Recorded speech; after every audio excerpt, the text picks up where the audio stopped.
예, 여러분들이 많이 기도해 주시고 또 하나님께서 인도해 주셔서 한 2주간 저희들도 제가 또 미션이라기보다 어쨌거나 그래도 티칭 이번에는 가르치는 일을 좀 중심으로 하고 왔습니다. 아프리카가 덥긴 덥더라고요. 한겨울인데도 참 더워가지고 뭐 한 90몇 도 정도 계속 올라가는 날씨 속인데 그래도 잘 다녀왔습니다. 이제 또 계속해서 오늘 건강하게 성장하는 교회 세 번째 말씀을 나누겠습니다. 이제 다음 주 한 번 더 올해 저희 교회 표인 건강하게 성장하는 교회 다음 주까지 4번으로 마치도록 하겠습니다. 그래서 뭐 타이틀은 거창하게 잡았죠. 전교인 신앙 수련회 이렇게 해서 올해 저희 친구 교회 이제 표인 건강하게 성장하는 교회를 2번 우리 살펴봤고 오늘 세 번째 건강하게 성장하는 교회를 살펴봅니다. 오늘 또 역시 여러분 주보에 있는 그 프린트물을 한번 보면서 말씀을 같이 배우도록 하겠습니다. 먼저 지난 2주 동안 지난 주일에는 없었고 그 2주 동안 건강하게 성장하는 교회가 어떤 교회였는가 간략하게 먼저 한번 요약을 하고 넘어가도록 하겠습니다. 우리 사도행전 2장 42절에 건강한 교회는 첫 번째로 배우는 교회였습니다. 2장 42절 첫 번 부분에 나온 것처럼 그들이 사도의 가르침을 받았다. 그는 사도는 가르치고 성도들은 배웠다라는 것입니다. 그래서 첫 번째 배우는 교회가 건강한 교회였습니다. 배운다는 것은 말씀을 먹는다는 것이고 말씀을 또 한 번 먹고 멈추는 것이 아니고 계속해서 끝까지 하나님의 말씀을 먹는 배우는 그런 교회고요. 또 하나는 우리가 믿고 있는 굳이 말하면 종교, 기독교는 말씀의 종교입니다. 그러니까 우리는 말씀 빼면은 아무것도 아닙니다. 말씀이 빼면은 모든 신앙의 토대가 다 무너지는 것입니다. 그래서 우리는 말씀을 잘 배워야 되고 특별히 성령의 여러 가지 호칭이 있는데 그 중에 진리의 영은 우리를 말씀을 이해하도록 하고 말씀을 배우도록 하고 또 말씀으로 인도하는 겁니다. 그래서 배우는 교회가 되어서 건강하게 성장하는 교회다. 우리가 한번 먼저 생각해 볼게요. 두 번째는 그 프린트물에 나와 있는 것처럼 친교하는 교회가 건강하는 교회입니다. 사도행전 2장 42절에 나온 것처럼 그들이 사도의 가르침을 받아 그 다음에 서로 교제하고 그래서 교제 또는 친교는 반드시 공동체를 전제로 합니다. 쉽게 말해서 공동체가 없는데 내 혼자인데 무슨 친교를 하겠습니까? 그죠? 혼자 놀 수는 없잖아요. 그러니까 친교한다 또는 교제하는 것은 교회가 공동체라는 것입니다.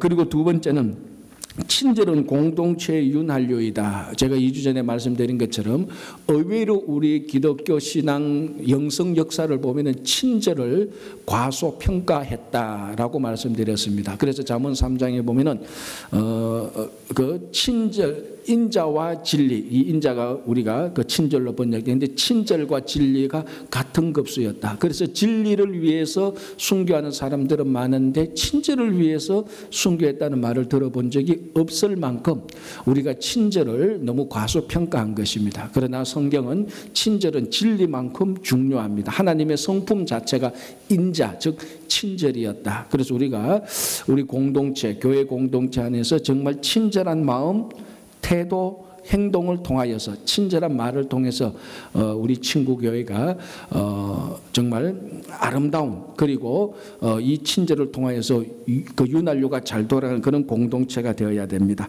세 번째 친교하는 교회의 또 특징이 말하기와 듣기가 잘 이루어져야 됩니다. 그래서 2주 전에 말하기까지 우리가 같이 공부를 했습니다. 자, 이 말은 참 중요한 것이죠. 그래서 제가 학자들의 이론을 빌자면 말은 두 종류 언어로 나누어 줄 수 있다고 그랬습니다. 첫 번째는 정보 위주의 언어, 그러니까 정보를 주고받는 순전히 말씀드리자면 사무적인 그런 언어가 있습니다. 여러분들이 직장 가서 사무실에서 일할 때 사용하는 언어들이 그런 것이죠.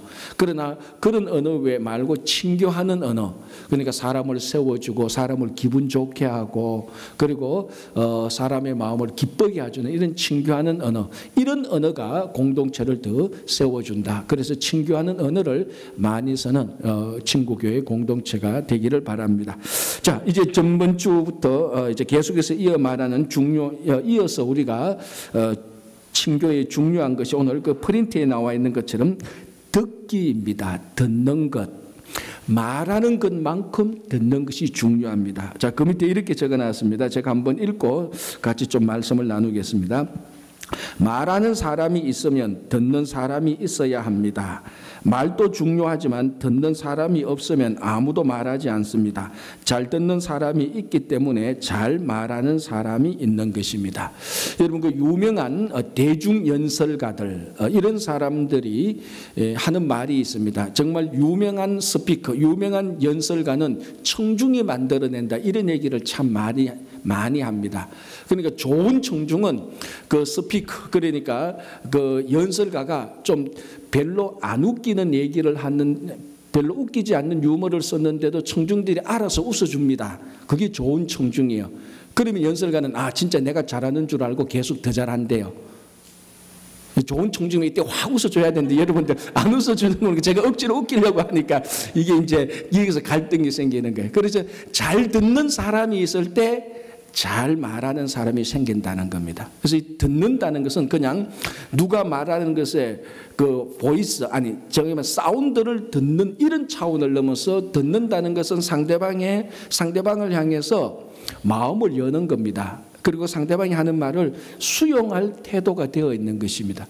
그러니까 이렇게 듣는 사람이 있을 때 잘 말하는 사람이 있습니다. 그러니까 여기서 말을 잘한다는 것은 뭐 청산유수처럼 말을 유창하게 하는 그런 게 아니고 듣는 사람이 있을 때 그 말이 잘 전달되어진다는 것입니다. 그래서 진짜로 좋은 커뮤니케이션이 일어나는 것이죠. 자, 우리 성경에서 보면은 참 잘 들은 사람이 있습니다. 우리 오늘 이 프린트물에 제가 첫 번째 사람으로 나만 장군이라 이렇게 기록을 해놨습니다. 자, 나만 장군이 누굽니까?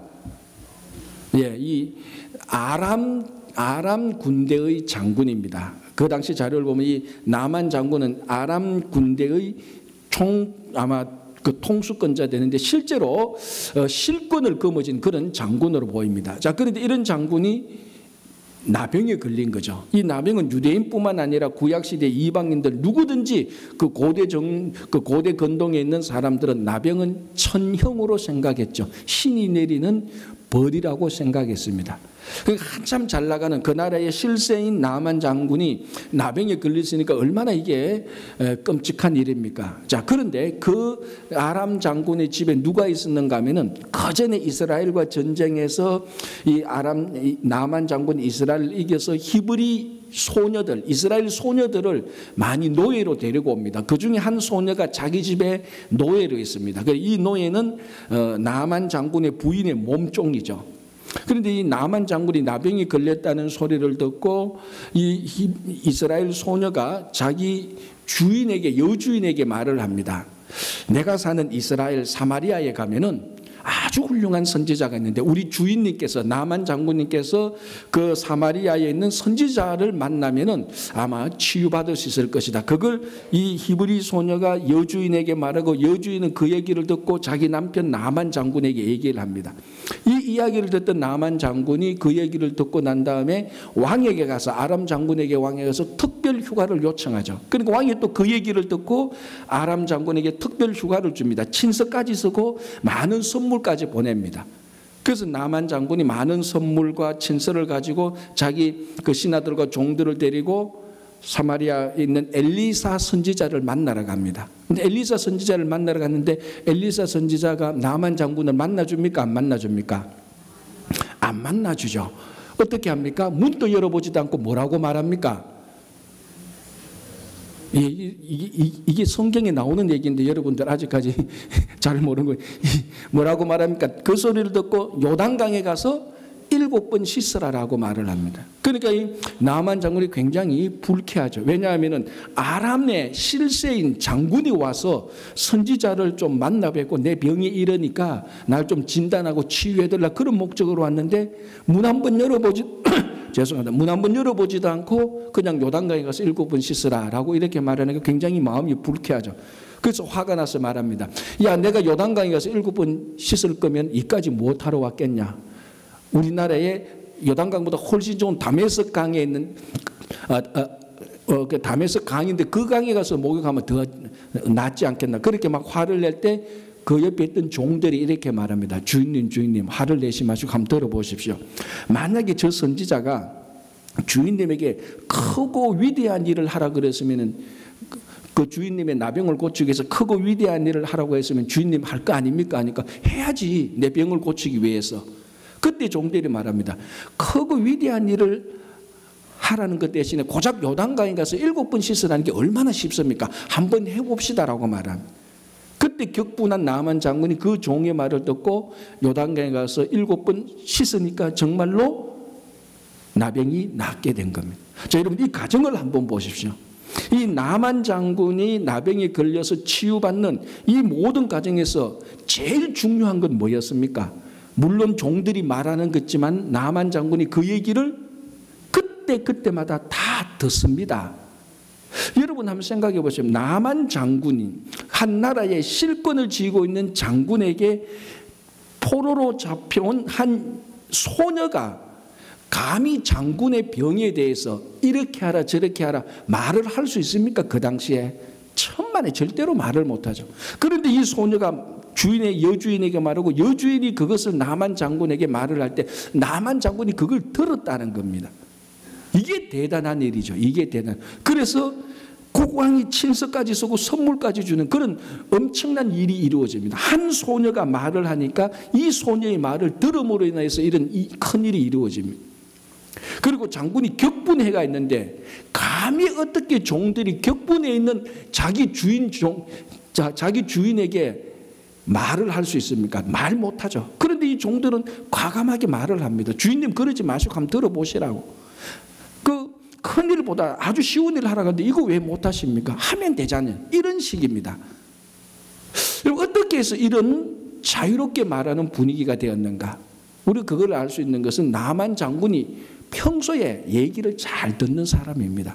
그렇게 얘기를 잘 듣지 않는 사람이면 그 히브리 소녀나 그 종들이 그런 말을 못하는 거죠. 그래서 그 나만 장군이 잘 들었기 때문에 자기 병을 고칠 수 있는 것입니다. 이 속에서 나만 장군은 그 히브리 소녀나 이 종들을 수용하고 받아들여 줄 수 있는 열린 마음이 있었다는 것을 알 수 있습니다. 참 좋은 장군이죠. 다른 사람의 얘기를 들을 수 있는 것. 그래서 자기 병을 고칩니다. 자, 여러분 이스라엘 백성들이 400년간 애굽에서 종살이합니다. 그래서 출애굽하게 됩니다. 출애굽하게 되는 여러 가지 원인과 이유와 목적이 출애굽기를 읽어보면 몇 가지가 나오는데 그 중에 한 가지가 뭡니까? 이스라엘 백성들이 기도하니까 하나님께서 그 기도를 들으시고 이스라엘 백성들을 애굽에서 해방시켜 줍니다. 자, 우리가 뭐 너무나 잘 아는 거죠. 그러나 여러분 이것을 한 번 더 깊게 생각해 보십시오. 우주의 창조자 되시는 하나님께서 미물보다 못한 사람의 기도를 들었다는 겁니다. 우주의 창조자 하나님께서 절대적인 지존자께서 죄투성인 사람의 말을 듣는 겁니다. 그런데 우리가 살다 보면은 사람끼리인데 별 차이가 없는데 우리는 우리끼리 누가 말해도 그 말을 듣지 않고 무시하는 경우가 얼마나 허다합니까? 그렇게 볼 때는 정말 하나님께서 우리 기도를 듣는다는 그 단순한 사실 그 이면에 있는 정말 하나님께서 미물보다 못한 우리의 기도를 듣는구나. 그렇다면은 뭐 기도가 응답하니 안 하니 그걸 떠나서 하나님께서 우주의 창조자 하나님께서 우리의 기도를 듣는 것은 정말 위대한 사실이죠. 그렇다면 우리는 우리 공동체에서 다른 사람이 하는 말을 들을 수 있는 것입니다. 하나님이 우리 얘기를 듣는데 우리가 어떻게 우리 얘기를 못 들을 수가 있겠습니까? 그 얘기를 우리가 충분히 들을 수 있는. 자, 그래서 제가 이렇게 적어놨습니다. 나만 장군 그리고 이스라엘 백성의 말을 듣는 하나님 이렇게 적어놨습니다. 그리고 그 다음에 일십이라고 적어놨습니다. 자, 미스 프린트가 아닙니다. 정확하게 제가 기록한 겁니다. 이게 뭔 줄 아십니까? 읽어서 씹었다는 겁니다. 잘 아시네. 이게 젊은이들이 이제 요즘 젊은이들이 주로 이제 그 SNS 사용하는 언어입니다. 이게 뭔가 하면은 이제 어떤 한 아이가 다른 아이한테 메시지를 보냈는데 야, 그 아이가 일십했어.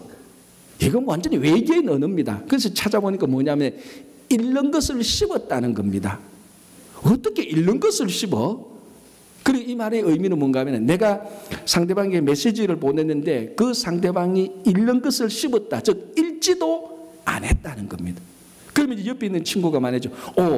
저 아이가 늘 일십해서 그럼 너는 저 아이한테 차인 거야. 이렇게 말을 하는 거예요. 왜? 내가 메시지를 보냈는데 내가 말을 했는데 상대방이 읽지도 않고 넘겼다는 겁니다. 그건 무슨 말입니까? 상대방이 내 얘기를 듣지도 않았다는 겁니다. 그러면은 상대방이 내 얘기를 듣지 않으면 넌 차인 거야. 다시 말하면 상대방과 너와의 관계는 끝났는 거야. 관계가 단절된 거야. 끊어진 거야. 이 말입니다. 자, 관계가 끊어졌다는 가장 중요한 표시가 뭡니까? 내가 상대방의 얘기를 듣지 않는 겁니다. 그러면 난 상대방과 관계를 끊는 것입니다. 내가 누구한테 얘기를 했는데 그 상대방이 내 얘기를 듣지 않는다? 그럼 그 상대방과 나와는 관계가 끊어지는 겁니다. 듣는다는 것은 관계가 계속 이어지느냐 관계가 끊어졌느냐의 중요한 표시가 되는 것입니다. 그래서 말을 잘하는 것도 중요하지만 그 말하는 사람의 얘기를 들을 때 그 사람과 나와는 관계가 끊어지지 않고 계속해서 교제하고 있다는 표시가 되는 것입니다. 하나님께서 우리 기도를 듣는 것이 왜 위대한 일입니까? 하나님께서 내 기도를 들으심으로 하나님과 나는 교제가 계속 이루어지고 있다는 것입니다. 그래서 이 친교하는 공동체에 참 중요한 것은 말하는 것과 잘 듣는 것이 함께 어울려질 때 거기서 커뮤니케이션이 일어나고 공동체가 계속해서 유지되는 것입니다. 그래서 제가 이렇게 적어놨죠. 마지막에 듣는다는 것은 상대방을 인정하고 수용한다는 것입니다. 인정과 수용이 있을 때 건전한 교제가 이루어집니다. 여러분 아무리 똑똑하고 이쁜 사람들이 같이 있어도요. 인정하고 서로 상대방 인정하고 수용하는 것이 없으면 그 관계는 다 끊어진 관계입니다. 그래서 초대교회 때 서로 교제했다. 근데 교제하는 교회, 친교하는 공동체가 건강하게 성장하는 교회입니다. 그래서 우리 교회 공동체에서 누가 말을 하면은 누가 들을 줄 알고 누가 들으면은 누가 말을 할 줄 아는 그런 아름다운 교제의 공동체가 되기를 바랍니다. 자, 오늘 본문 2장 42절에 또 이렇게 되어 있습니다. 그들이 사도의 가르침을 받아 서로 교제하고 그 다음에 뭡니까? 떡을 떼며라고 되어 있습니다. 이 떡을 떼는 것은 실제로 중간에 떡을 나누고 떡을 떼는 것 이런 행위를 말하고 있는 것이 사실입니다. 그러나 여기서 목적은 떡을 실제적으로 배가 고파서 떡을 먹는 그게 목적이 아니고 이 떡을 뗀다는 것은 초대교회의 전형적인 성만찬을 말하는 것입니다. 성만찬 때 떡을 뗀다 예수님의 살에 동참하게 되는 것입니다. 그래서 오늘 여기서 떡을 뗀다는 것은 쉽게 말하면 성찬 예식을 했다는 겁니다. 그런데 성찬 예식을 하는 것이 왜 건강하게 성장하는 교회의 중요한 이유, 원인이 되는가? 제가 그 밑에 이렇게 적어놨습니다. 4. 예수 그리스도 떡을 떼며 그 밑에 첫째, 성찬 예식에 참여하는 사람들은 차별이 없다는 것입니다. 여러분 이 성찬 예식에 여러 가지 특징이 있는데 그중에 우리가 꼭 명심해야 될 것은 성찬 예식은 누구든지 차별 없이 누구든지 거기에 참여할 수 있습니다. 자, 여기 이 사실이 2000년 전 로마 제국 아래에서 이루어졌다는 것입니다. 여러분 로마 제국은 인류 역사상 가장 위대했던 제국입니다. 그 로마 제국이 얼마나 잘 그 조직이 되었는가 하면은 그 조직의 시스템, 그 조직의 모든 그 구조들이 지금 미국을 가장 많이 닮았습니다. 많은 그 국가와 역사를 연구하는 학자에 의하면 지금 미국의 모든 시스템에 가장 많이 닮은 것은 로마 제국이라고 말합니다. 그런데 로마 제국은 굉장히 잘 오가나이저, 잘 조직되어 있죠. 그 로마 제국에 잘 조직된 그 모습이 뭔가 하면 철두철미하게 계급 신분 위주로 잘 조직이 되어 있습니다. 그러니까 이 잘 조직되어 있다는 이 말은 다른 말로 말하자면 그 로마 제국이 잘 계급화되어 있다는 말입니다.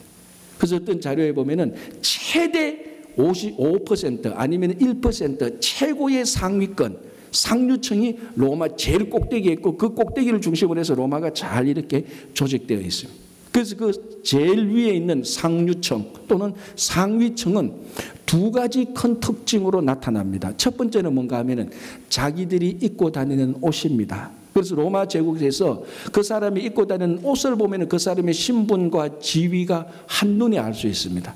뭐 요즘 우리는 알 수 없잖아요. 뭐 보통 우리 캐주얼하게 있거나 양복을 입어도 그 복장 보고 저 사람의 신분이 뭔지, 어느 정도 급수인지, 어느 정도 행편이 되는지 우리는 잘 모릅니다. 그러나 로마 제국 때에는 입는 옷만 딱 보면 얼마나 상류층인지 중류층인지 한눈에 알 수 있습니다. 또 하나가 뭔가 하면은 공동 식사입니다. 로마의 상류층은요, 철두철미하게 자기들 상류층끼리 함께 식사를 하게 됩니다. 그러니까 같은 급수의 신분끼리, 같은 급수의 지위에 있는 사람들끼리 함께 식사를 합니다. 자, 이게 가장 잘 드러난 것이 부자와 거지 나사로 비유를 한번 보십시오. 그 부자에게 두 가지 특징이 나타났죠. 첫 번째 특징이 뭡니까? 그 부자가 자색 옷을 입고 고운 베옷을 입었습니다. 그 자색 옷과 고운 베옷은 그 당시 상류층을 의미하는 것이죠. 또 하나 이 부자가 했던 게 뭡니까? 매일매일 연회, 즉 잔치를 열었습니다. 그러니까 매일매일 연회 잔치를 여는데 그 집 앞에 거지 나사로가 있는데 단 한 번도 이 주인의 잔치에 참여할 수 없습니다. 왜 그렇습니까? 신분과 지위가 너무 차이가 나기 때문에. 그러니까 로마 제국은 잘 조직되어 있는데 계급사회입니다. 그래서 상류층은 자기들이 입고 다니는 옷, 특별히 자기들이 식사를 통해서 자기들의 특권과 자기들의 그 상류층이 누리는 그 우월의식을 늘 누리고 있었습니다. 자, 이런 시대에, 이런 제도하에서 성찬예식이 있었습니다. 성찬예식은 뭡니까? 누구든지 신분과 지위와 인종과 민족에 상관없이, 학력에 상관없이, 경력에 상관없이, 남녀 상관없이, 종이나 주인이나 상관없이 누구든지 그 성찬 예식, 누구든지 거기 와서 예수님의 살에, 예수님의 떡을 때문에 예수님의 살에 동참할 수 있는 것입니다.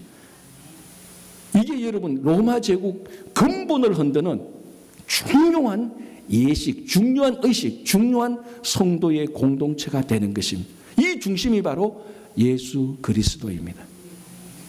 여러분,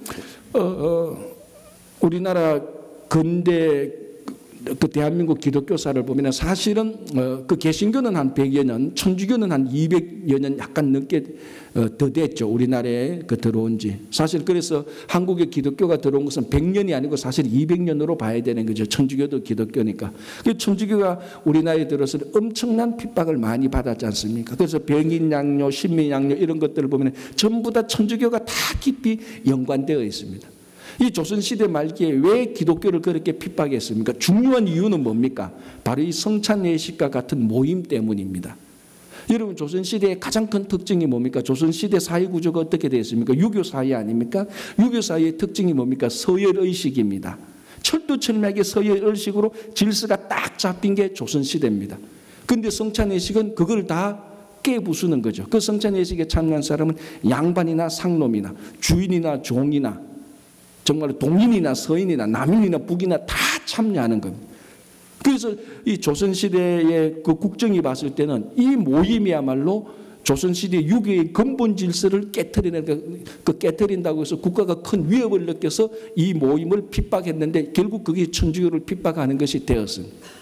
그러나 여러분 한번 생각해 보십시오. 로마 제국 하에나 조선시대 말기 때나 떡을 뗀다는 것은 신분이나 지위나 인종이나 민족이나 그런 차별 없이 예수 그리스도 안에서 하나가 되고 공평한 피조물이 되는 것입니다. 이 중심이 예수 그리스도입니다. 이 모임이야말로 예수 그리스도가 중심이 되는 이 모임이야말로 초대교회 모임의 가장 중요한 본질 중에 하나가 된 것입니다. 그래서 건강하게 성장하는 교회라는 것은 바로 예수 그리스도 중심의 모임이 되지 않는다면 세상 사람들의 계모임하고 다를 바가 하나도 없는 것입니다. 그래서 떡을 뗀다는 것은 굉장히 중요한 의미를 우리들에게 알려줍니다. 예수 그리스도의 중심의 모임. 거기에는 어떤 차별을 두지 않는 정말 그리스도 안에서 하나가 되는 그런 모임을 가지는 공동체. 그 공동체가 건강하게 성장하는 교회가 되는 것입니다. 그래서 제가 여러분 그 페이지를 넘겨보면 뒷페이지에 피약수성가라는 게 있습니다. 이게 뭔가 하면은 이 조선시대 말기 때에 그 기독교가 들어와서 성찬 모임이나 이런 공동체를 통해 보니까 거기에 참여했던 사람들이 자기 평생에 그런 모임을 경험해 본 적이 없습니다. 그런데 그런 모임을 해보니까 정말 하나님의 나라가 거기에 이루어지는 것처럼 느꼈습니다. 그래서 어떤 한 신부가 그 모임에 대하여서 시조 형식으로 글을 썼습니다. 그게 바로 피약수성가인데 그 일부를 제가 한 몇 구절을 제가 읽어드릴게요. 이게 시조 형식인데요. 이렇게 되어 있습니다. 전후 좌우 모든 교우 일심삼아 화목하세. 세속에 없던 부모 여기 오니 새로 있고 세속에 없던 형제 여기 오니 무수하다. 세속에 적던 친구 여기 오니 허다하다. 세속에 드문 물건 여기 오니 무진하다. 가사농업 구처 후에 농업인들 없을 소냐. 일부입니다. 자, 거기에 첫 번째 말이 중요하죠. 전후 좌우 모든 교우 일심삼아 화목하세. 아주 평범한 말입니다. 모든 교우가 일심삼아 화목하세. 로마 제국이나 조선시대는 모든 사람들이 일심삼아 화목하는 국가와 사회가 아니었습니다. 같은 그룹 상류층끼리 함께 모여서 상류층끼리 모여서 일심삼아 화목하는 것이지 상류층이 하류층하고 주인하고 종이 일심삼아 화목하는 국가와 공동체가 아니었습니다. 그러니까 서로서로 신분과 지위가 모든 것이 다 달랐는데 그리스도 안에서 떡을 떼면서 그들이 하나가 되기 시작하는 것입니다. 그게 바로 오늘 떡을 떼는 교제하는 진짜 진정한 공동체입니다. 그래서 이 시조에서 강조하고 있는 단어가 있습니다. 뭔가 하면은 여기 오니. 그래서 여기 이렇게 되어 있죠. 세속에 없던 부모 여기 오니 새로 있고 세속에 없던 형제 여기 오니 무수하다. 세속에 적던 친구 여기 오니 허다하다. 여기가 어디입니까? 떡을 떼는 그 공동체 말합니다. 떡을 떼는 그 공동체 오니까 세속에 없던 친구들이 여기서 만날 수 있고 떡을 떼니까 세속에 없던 형제들 떡을 떼니까 세속에 없던 부모들 새로운 친구, 새로운 형제, 새로운 부모가 거기서 만날 수 있는 것입니다.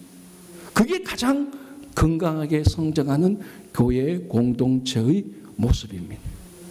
여러분 그래서 우리 친구교회가 정말 건강하게 성장하는 교회는 사람이 얼마나 많이 모이냐 그것도 중요하지만 그것보다 더 본질적으로 중요한 것은 어떤 모임이든지 그 안에 떡을 떼는 모임.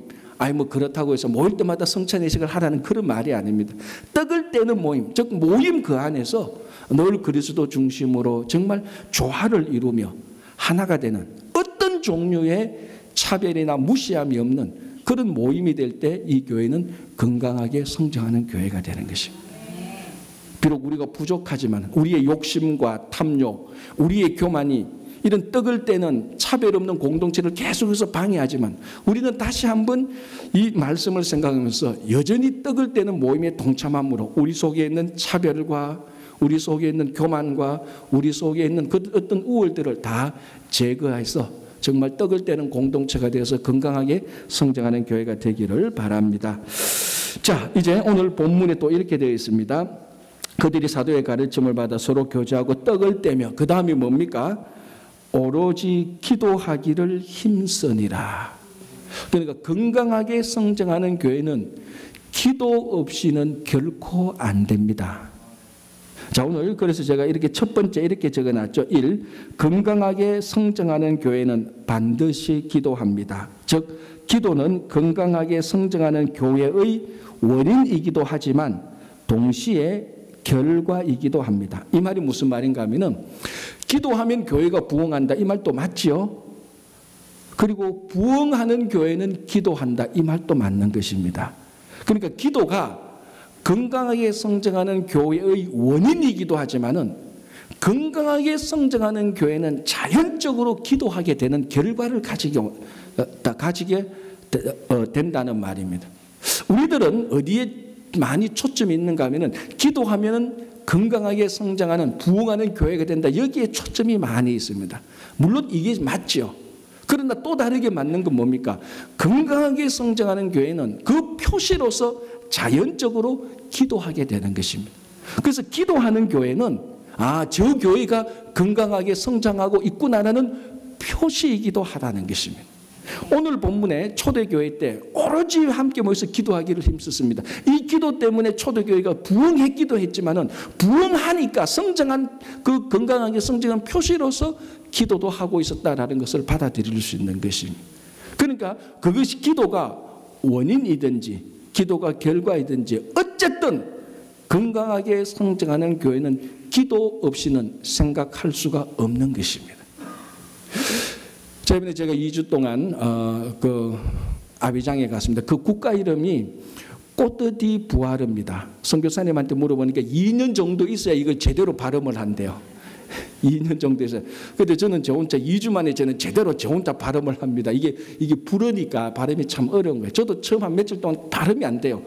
뭐 꼬디 땡가 불어 이래 되는데 겨우 이제 한국식으로 꼬뜨디 부아르 이제 그 나라에 있는데 이제 제가 이번에 가는 사역은 주로 이제 티칭하는 거였으니까 티칭하고 이제 뭐 하루 종일 티칭을 하는 게 아니니까 오전에 시간이 약간 남습니다.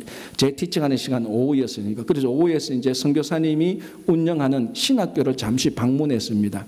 그런데 그 도시 변두리에 신학교를 장만했는데 그 변두리가 또 모슬렘권입니다. 그 모슬렘권 안에 장로교 신학교를 마련해 놨어요. 그게 참 큰 일이죠. 대단한 일을 한 것이죠. 그래서 물어봤습니다. 위험하지 않느냐고.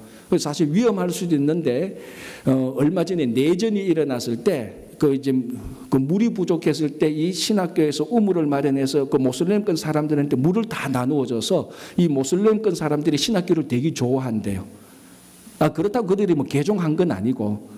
그래서 선교사님이 참 지혜로운 것이죠. 그죠? 모슬렘권이니까 너희들 우리하고 종교 다르니까 그 종교가 다르니까 물 안 줘. 이게 아니고 종교가 다르든 물을 주니까 굉장히 우호적으로 자기들한테 그 모슬렘권 안에 장로교 신학교가 있어도 방해하지 않고 협조적으로 일을 잘해준대요. 이제 그 신학교 안에 가니까 건물이 4동이 있습니다. 하나는 뭐 강의실이고 하나는 기숙사고 하나는 또 이제 그 교수 요원들하고 직원들 사용하는 건물이고 또 하나는 뭐 강의실하고 기도실하고 이렇게 같이 사용하는 건물입니다. 이제 큰 대문을 열고 신학교에 들어갔는데 한 건물에서 뭐 알아듣지 못할 그러니까 완전 진짜 방언이죠. 제한테는 아프리카 불어로 기도하고 있으니까. 이제 그런 소리가 나서 저기서 뭐 하는 저 소리가 무슨 소리냐 하니까 선교사님이 신학교 학생들과 그리고 그 부인들이 기도하는 소리래요. 그래서 한번 봅시다 하니까 가보자고. 그래서 건물 가니까 이제 날씨가 더우니까 문을 열어놨습니다. 그리고 보니까 한 5분이 기도를 하고 있어요. 근데 그 기도하는 폼이 참 우리하고 달라요. 우리는 기도하면 어떡합니까? 일단 자리부터 차지하잖아요. 어느 기도 자리가 좋을까? 자리하고 폼 딱 잡습니다. 거룩한 폼. 그런데 그 사람은 2사람만 자리에 앉아있고 3사람은 막 돌아다녀요. 한 아줌마는 그냥 아기 없는 그 포대기 있잖아요. 우리 옛날에 어릴 때 없는 그 똑같은 그 포대기 아기 하나 얹고 막 돌아다니면서 뭐 이렇게 막 얘기하고 고함 지르고 있는 거예요. 그러니까 그 사람들이 각자 나름대로 다 기도를 하고 있는 거예요. 그래서 이제 우리가 이제 그 옆으로 지나가서 이제 고개를 삐쭉 내면서 봤습니다. 보니까 이제 그 중에 한 사람 우리를 본 거예요. 그래서 우리도 인사했죠. 뭐 그 불었으니까 봉주라고 했죠. 그 기도하다가 우리 보고 웃으면서 봉주하고 또 기도하는 거예요. 그냥 그 거룩한 폼이라고는 하나도 없습니다. 아주 자유로워요. 그런데 제가 그분들이 기도하는 걸 보고 하나 확실하게 느낀 건 있습니다. 저 한 5명이 되는 사람들이 폼은 다 다른데 나이도 다 다른데 확실히 그들이 기도하는 폼은 그 방 안에 함께 임재하고 있는 성령 하나님과 간절히 대화하고 있다는 생각은 확실히 들었습니다.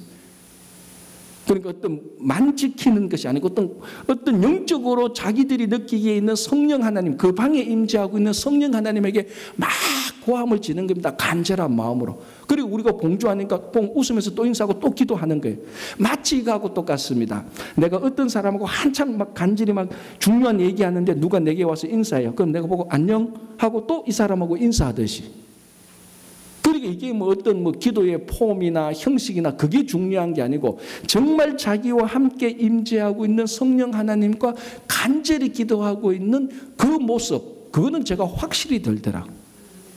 그러니까 그 모슬렘권 안에 신학교가 있어도 튼튼한 거예요. 물론 모슬렘이 우호적인 게 있지만 그러나 그렇게 기도하는 그 무리들이 있으니까 그 장로교 신학교가 사람이 부족하대. 그 장소 공간이 부족하대. 거기 공부하고자 하는 사람들이 계속해서 모여들었어. 참 그걸 보면서 지금 이 시대에 많은 통신이 발달하고, 그래서 통신이 발달해서 사람들 간에 그 어떤 커뮤니케이션 하는 것은 훨씬 더 세련되고, 정말 지구 끝에까지도 우리가 전혀 방해받지 않고 통신하는 이런 시대에 정말 이렇게 함께, 우리와 함께 하고 있는 성령 하나님께 간절히 기도하는 이런 영적인 활력을 잃어버리고 있지 않은가, 이런 생각이 참 많이 듭니다. 자, 초대교회가 바로 그런 기도를 한 겁니다. 간절히 기도한 겁니다. 자기들과 함께하고 있는 성령 하나님, 그분에게 오로지 기도하기를 힘썼습니다. 바로 이 기도 때문에 초대교회가 건강하게 성장했지만은, 건강하고 성장하는 초대교회는 이처럼 기도를 하게 된 것입니다.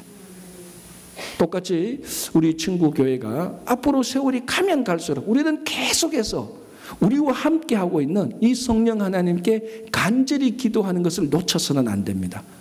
그것이 원인이든 결과든 그거는 덜 중요한 겁니다. 그러나 우리가 어떤 식으로든지 만약에 우리 교회에서 여러분들의 삶에서 기도가 빠진다면 더 이상 우리는 건강하게 성장할 수가 없는 것입니다. 물론 기도만 한다고 해서 건강하게 성장하는 교회가 되는 것은 아니겠지만은 기도를 빼고는 건강하게 성장할 수가 없는 것입니다.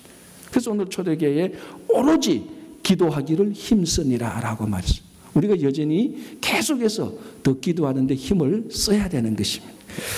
자, 두 번째 이렇게 제가 적어놨습니다. 우리가 기도할 때 하나님은 반드시 우리 기도에 응답하시고 성령을 주십니다. 하나님은 모든 기도에 반드시 응답하십니다. 그래서 기도하는 사람은 결코 낙담하거나 절망하거나 포기하지 않습니다. 제가 기도에 관해서 말씀을 나눌 때마다 저는 이걸 참 좋아합니다. 하나님은 반드시 우리 기도를 응답하고 계신다 지금. 그래서 하나님께서 우리 기도를 응답하시고 있는 한 우리는 낙담할 이유가 없지요. 그래서 기도하면서 낙담할 수는 없습니다. 잘 알려진 얘기인데 여러분 들으신 분도 있지만 한 번 더 들으시기 바랍니다. 이 기도 응답에 관한 건데요. 어떤 한 남자가 밀림에 들어갔습니다. 밀림에 들어가서 길을 잃어버렸습니다. 그래 막 좌지우지 하는데 앞에 큰 사자가 나타난 거예요. 이제 사자가 자기를 잡아먹으려고 확 이렇게 덮치는 순간에 이 남자가 간절히 기도했습니다. 하나님, 이 사자가 예수 믿는 짐승이 되게 해주세요. 그런데 하나님은 그 길을 들어버렸어요. 그래서 이 사자가 예수 믿는 짐승이 됐어요. 제가 아는 한 최초로 개종한 짐승입니다. 제가 아는 한. 그런데 이 사자가 딱 먹으려고 그러다가 예수를 믿게 되어버렸어요. 그러니까 이 사자가 기도를 하는 거예요. 그래서 이 남자가 기도 응답 무슨 기도하는가 들어보니까 주님 오늘 좋은 양식을 줘서 고맙습니다라고 사자가 기도했다는 거 있잖아요. 이게 실제로 일어났던 일이 아닙니다. 그냥 이제 누가 기독교식으로 유머를 만드는 거죠. 그러나 저는 여기서 한 가지 중요한 교훈을 얻었습니다. 무슨 교훈요? 하나님께서는 우리 기도를 듣고 응답하신다는 거예요. 이 유머 이야기지만은 잡아먹으려는 사자에게 이 짐승, 예수 믿는 짐승이 되게 하시니까 예수 믿는 짐승이 됐다는 건 아니에요. 근데 감사 기도를 하고 있다는 거예요. 일용할 좋은 맛있는 양식을 주셨어요. 참 허무맹랑한 이야기지만 여러분, 하나님께서는 우리 기도를 반드시 응답하십니다. 누가복음 11장 13절을 보면 이렇게 되어 있습니다. 아무리 악한 자라도 자기 자녀에게 좋은 것으로 주는데 하물며 하늘에 계신 너희 아버지께서 구하는 너희에게 성령을 선물로 주지 않겠느냐.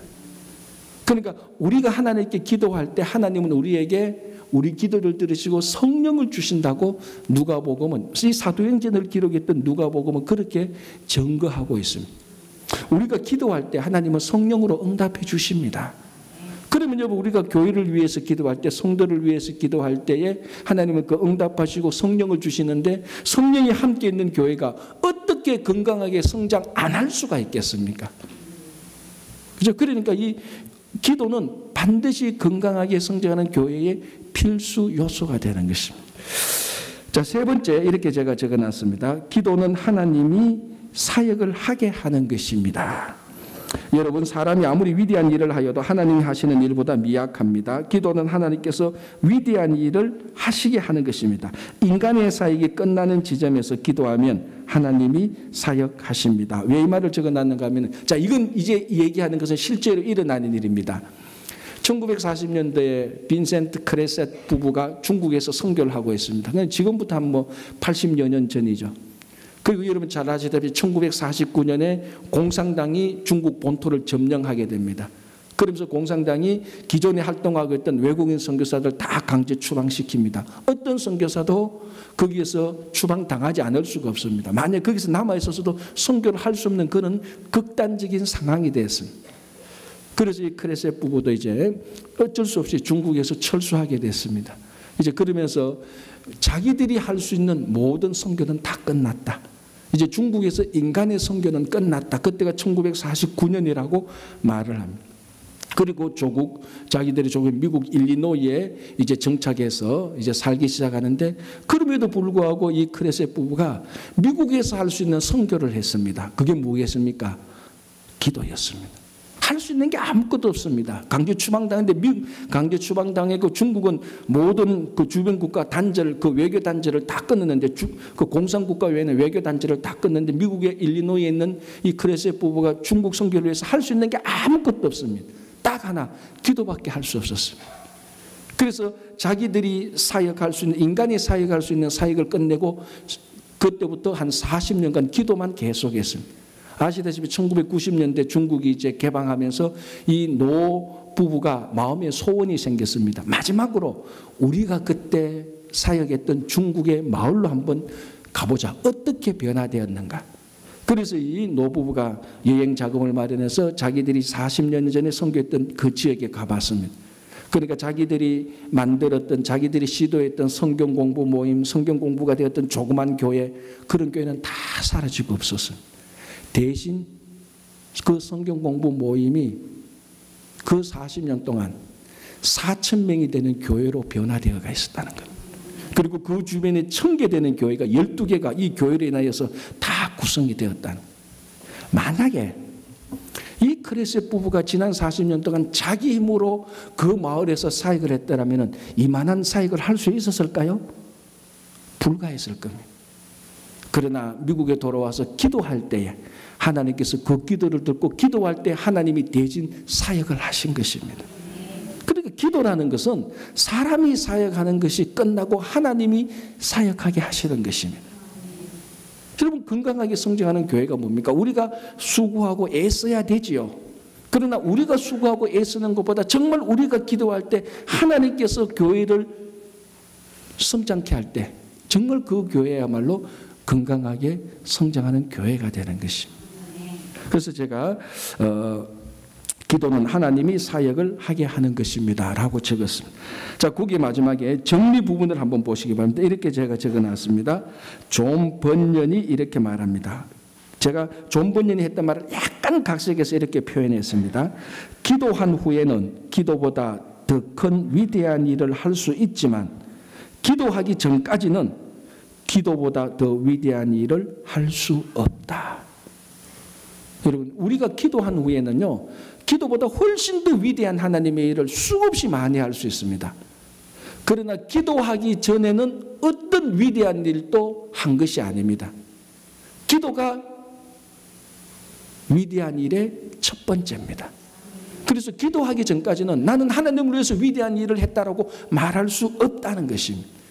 그러나 기도를 한다면은 기도보다 더 위대한 하나님의 일을 할 수 있는 것입니다. 정말 올 2019년 올 한 해 우리가 함께 섬기는 친구교회가 매주마다 매일마다 건강하게 성장하기를 바랍니다. 그런데 이 건강하게 성장하는데 기도를 빼고는 말할 수가 없습니다. 그래서 여러분들이 아직까지 기도를 하지 못했다면 기도부터 시작하십시오. 그러면 여러분은 위대한 일을 하기 시작하는 것입니다. 그러면 기도를 하시는 분이라면 앞으로 여러분들은 기도보다 더 위대한 일을 할 수 있을 것입니다. 그래서 올 한 해 동안 정말 우리가 오늘 이 본문에 나온 것처럼 오로지 기도하기를 힘쓰니라라는 이 말씀처럼 온 성도가 계속해서 기도함으로 여러분들의 가정과 일터와 그리고 우리 교회가 늘 건강하게 성장하는 가정과 교회와 일터가 되기를 간절히 바랍니다.